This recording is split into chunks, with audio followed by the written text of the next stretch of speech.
పరిష్కార మార్గం.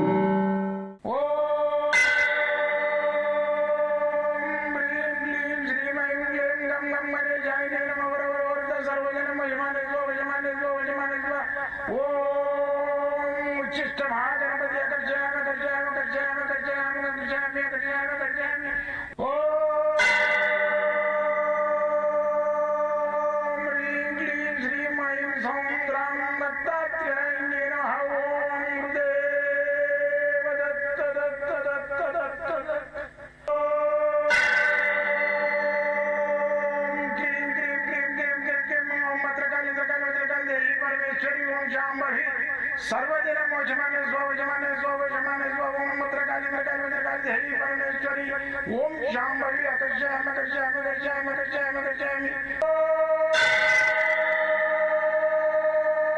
चट चट चट चट चट ज्वाल ज्वाल ज्वाल नरसिंहाय लक्ष्मी नरसिंहाय अकर्षयामि अकर्षयामि अकर्षयामि ओम चट चट चट चट चट चट चट ओम चट चट चट चट चट ओम चट चट चट चट ज्वाल ज्वाल ज्वाल ज्वाल नरसिंहाय लक्ष्मी नरसिंहाय अकर्षयामि अकर्षयामि अकर्षयामि अकर्षयामि अकर्षयामि अकर्षयामि राजाधिराज योगिराज परब्रह्म सद्गुरु सच्चिदानंद साईनाथ महाराज ओम गुरुदेव दत्त दत्त दत्त दत्त दत्त मातृदेवो भव ओम पितृदेवो भव ओम आचार्य देवो भव ओम गुरुदेव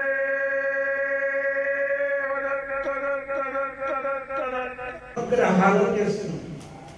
అయితే ఒక్కొక్కరికి ఒక్కొక్క గ్రహము నక్షత్రానికి కానీ రాశికి కానీ కొందరికి సూర్యుడు వస్తాడు, కొందరికి చంద్రుడు వస్తాడు, కొందరికి కుజుడు వస్తాడు, కొందరికి బుధుడు వస్తాడు, కొందరికి శుక్రుడు వస్తాడు, కొందరికి రాహుడు కేతుడు వస్తున్నాడు. అయితే ఈ శని వస్తున్నాడు. అయితే మేము వీటి ప్రీత్యార్థం మనకు ఎవరైతే నక్షత్రంలో ఉందో, ఎవరైతే మన లగ్నంలో ఉన్నారో, ఎవరైతే మన రాశి ఉన్నారో ఆ యొక్క గ్రహానికి ధాన్యం కూడా ఉంటుంది.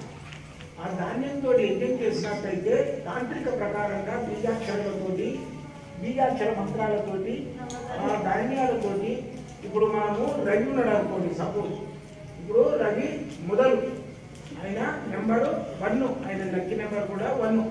ఎవరైతే రవి నక్షత్రాధిపతి ఉన్నాడో వాళ్ళకి లక్కీ నెంబర్ 1 వస్తుంది.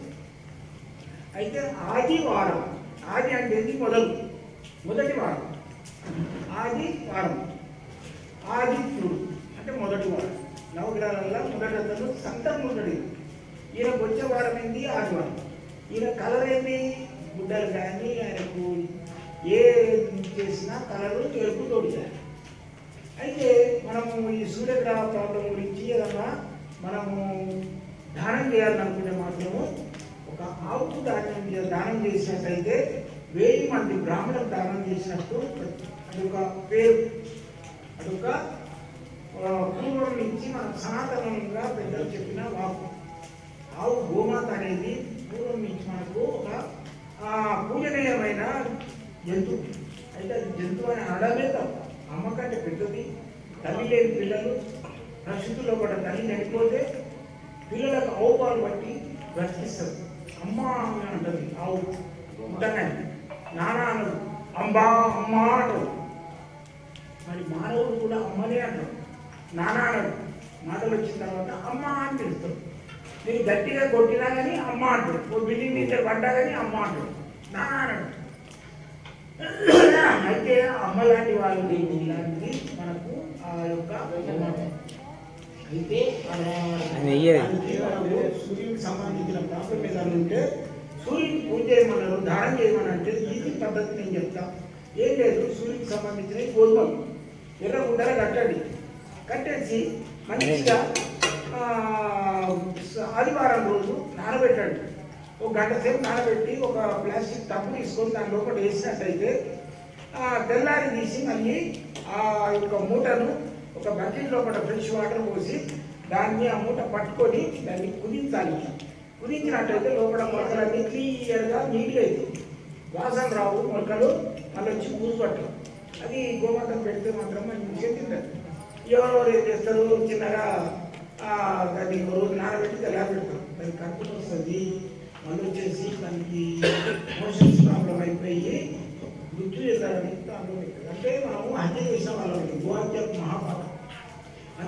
మొక్కల్ని జాగ్రత్తగా తయారు చేయాలి 8 రోజులు.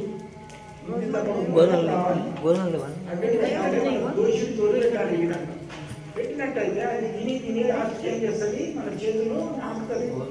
అప్పుడు దోషపూరితంగా ఉన్న గీతలన్నీ వాటికి నివారణ అయిపోతుంది, దోష నివారణ అయిపోతుంది. అందుకని మనము ఆవు పెట్టాలి. ఒక ఆవు పెడితే 1000 మంది బ్రాహ్మణులకు దానం ఇస్తాం.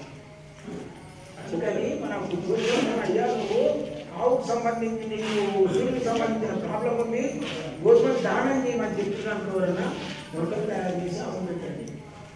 అది దానికి సంబంధించిన పూజ ఏంటంటే సూర్యుడు మధ్య ఉంటాడు. ఆదివారం రోజు ఆయనకు గోధుమలు అభిషేకించి రెడ్ కలర్ క్లాత్ వేసి టెంకాయ కొట్టుకొని ఆ టెంకాయ చిప్పల్ని ఆయనకు నైవేద్యము, ఓ టెంకాయ చిప్పల దీపం పెట్టాలి. ఆవు నెయ్యితోటి దండం పెట్టుకొని దీపం నైవేద్యము, పండ్లు పలారులు ఇష్టం. ఇది చేసినట్టయితే సూర్య తేజస్సు వస్తుంది మనిషిలో, డల్లు ఉండదు. ఇది చేయండి, చేసి చూడండి. నేను తాంత్రిక విధానంగా ఎంతోమందికి చెప్పిన వాళ్ళంతా గురువారికి దగ్గరకు వచ్చిన తర్వాత చేసినాం. అదేదో ధాన్యం పెట్టుకోవడం మంచిగా చెప్తున్నాం. మీరు కూడా చేసుకొని ఫలితాలు పొందుతారని నేను ఆశిస్తున్నా దత్తాత్రేయుని అనుగ్రహంతో. అయితే ఈ రవి అనేది బీజాక్షరాలు ఉంటాయి. ఆ బీజాక్షర మంత్రాలతో అలా మనం యజ్ఞం చేస్తాం. అయితే యజ్ఞం తాంత్రికంలో ఏముంటుందంటే ఆయనకి ఏదైతే ఇష్టమో ఆ ధాన్యంతో స్వహాదేవత ఉంటుందో ఆమెకు అందించాలి. యజ్ఞంలో కూడా అందిస్తాం. ఏం చేస్తుందంటే అగ్నిదేవుడికి అప్పచెప్తాడు. యజ్ఞదేవుడు అగ్నిదేవుడు, ఆయనకు అభయత ఆయన దాన్ని సోమపానం తయారు చేసి దేవతలకు అభిషేకులు అందిస్తాడు. అందుకని చెప్పేసి ఇప్పుడు మనం కందులు, ఆయనకి ఎర్రటి కుంకుమ, ఎర్రటి గులాబీలో ఏదో ఒకటి చిన్న వస్తువులన్నీ గులాబీతోటి మధు అనేటివి, ఖర్జూర పండ్లు, కిస్మిస్, బాదాము, ఆయనకు వచ్చేసి కూడాను బెల్లం ఇవన్నీ పెట్టేసి అన్నిటితోటి మనము ఈరోజు యజ్ఞం చేస్తున్నాము. ఈరోజు అతి పవిత్రమైన రోజు. ఏది? వైకుంఠ ఏకాదశి, విష్ణుకు సంబంధించిన రోజు చేస్తున్నాం కాబట్టి మనకు సూర్య సంబంధమైన దోషాలన్నీ పోతాయి. అయితే ఈయన బీజాక్షర మంత్రం ఏదైతుందో ఓం ఐం హ్రీం, ఓం ఐం హ్రీం క్రీం క్రీం క్లీం ఐం సౌం హ్రీం రవియే స్వాహ. ఇది ఈయన బీజాక్షర మంత్రాలు. దీంతో మనము ఇప్పుడు యజ్ఞం చేస్తున్నాము. దాంట్లో ఓం సంప్రదాయానికి సంబంధించి చేస్తున్నాము. ఓం ఐం హ్రీం క్లీం క్లీం క్లీం ఐం సౌం హ్రీం రవియే స్వాహ. ఓం ఐం హ్రీం శ్రీం శ్రీం క్లీం ఐం సౌం హ్రీం రవియే స్వాహ. ఓం ఐం హ్రీం శ్రీం శ్రీం క్లీం ఐం సౌం హ్రీం రవియే స్వాహ. ఓం ఐం హ్రీం శ్రీం శ్రీం క్లీం ఐం సౌం హ్రీం రవియే స్వాహ. ఓం ఐం హ్రీం శ్రీం క్లీం ఓం ఐం హ్రీం శ్రీం క్లీం ఐం సౌం హ్రీం రవియే స్వాహ. ఓం ఐం హ్రీం శ్రీం శ్రీం క్లీం ఐం సౌం హ్రీం రవియే స్వాహ. ఓం ఐం హ్రీం శ్రీం శ్రీం క్లీం ఐం సౌం హ్రీం రవియే స్వాహ. ఓం ఐం హ్రీం శ్రీం శ్రీం క్లీం ఐం సౌం హ్రీం రవియే స్వాహ. ఓం ఐం హ్రీం శ్రీం క్లీం ఐం సౌం హ్రీం రవియే స్వాహ. ఓం ఐం హ్రీం శ్రీం శ్రీం క్లీం ఐం సౌం హ్రీం రవియే స్వాహ. ఓం ఐం హ్రీం శ్రీం శ్రీం క్లీం ఐం సౌం రవియే స్వాహ. ఓం ఐం హ్రీం శ్రీం శ్రీం క్లీం ఐం సౌం హ్రీం రవియే స్వాహ. ఓం ఐం హ్రీం శ్రీం శ్రీం క్లీం ఐం సౌం హ్రీం రవియే స్వాహ. ఓం ఐం హ్రీం శ్రీం శ్రీం క్లీం ఐం సౌం హ్రీం రవియే స్వాహ. ఓం సూర్యభగవాను యొక్క తేజస్సు మన ముఖం లోపల కనబడాలంటే మన నక్షత్రంలో కానీ, మన జాతకంలో కానీ, మన యొక్క రాశిలో కానీ సూర్యుడు ఉన్నట్టయితే, రవి ఉన్నట్టయితే, రవి యొక్క గ్రహం ఉన్నట్టయితే ఆయనకు గోధుమలతోటి యజ్ఞం చేసినట్లయితే సంపూర్ణంగా మనకు ఫలితం వస్తుంది. అయితే ఈ గోధుమలు కాకుండా మనకు దానం చేయాలంటే ఒక ఆవుకు మొలకలు తీసి మంచిగా 20 రోజులు కూడా మొలకలు తీసి ఆవుకు పెట్టినట్లయితే దోషులు తొలగెట్టాలి. ఆ దోషుల్లో ఒకటి తిని మన అడిగి నడుస్తుంది.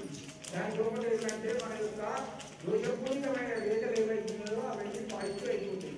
అందుకని చెప్పేసి మనము ఈరోజు వైకుంఠ ఏకాదశి రోజున ఈ యొక్క రవి యొక్క యజ్ఞం చేస్తున్నాము.